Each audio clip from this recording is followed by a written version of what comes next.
हिते नाज़रवा के अहम ख़बर ॾियूं त पाकिस्तान पारां पहिरियों सैटेलाइट मिशन चंड ते मोकिलण जूं तयारियूं मुकमल कई वयूं आहिनि। अवांखे ॿुधायूं पिया 3 मई ते मंझंदि 12:50 ते पाकिस्तान जो पहिरियों सैटेलाइट मिशन चंड ते मोकिलियो वेंदो।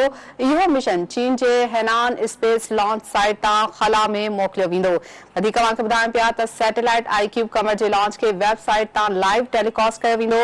चंड जी तस्वीर ठाहिण लाइ आईक्यूब कमर में 2 कैमराऊं नस्ब कई वयूं आहिनि। अहम ख़बर नाज़रवा सां शेयर करे रहिया आहियूं त पाकिस्तान पारां पहिरियों सैटेलाइट मिशन चंड ते मोकिलण जूं तयारियूं मुकमल कई वयूं आहिनि। अवांखे ॿुधायूं पिया त 3 मई ते मंझंदि 12:50 ते पाकिस्तान जो पहिरियों सैटेलाइट मिशन चंड ते मोकिलियो वेंदो। इहो मिशन चीन जे हैनान स्पेस लॉन्च साइट तां ख़ला में मोकिलियो वेंदो। अवांखे इन हवाले सां ॿुधायूं पिया त सैटेलाइट आईक्यूब कमर जे लॉन्च खे वेबसाइट तां लाइव टेलीकास्ट कयो वेंदो। चंड जी तस्वीर ठाहिण लाइ आईक्यूब कमर में 2 कैमराऊं नस्ब आहिनि। सुठी ख़बर नाज़रवा सां शेयर करे रहिया आहियूं। पाकिस्तान पारां पहिरियों सैटेलाइट मिशन चंड ते मोकिलण जूं तयारियूं मुकमल थी चुकियूं आहिनि। 3 मई ते मंझंदि 12:50 ते पाकिस्तान जो पहिरियों सैटेलाइट मिशन चंड ते मोकिलियो वेंदो।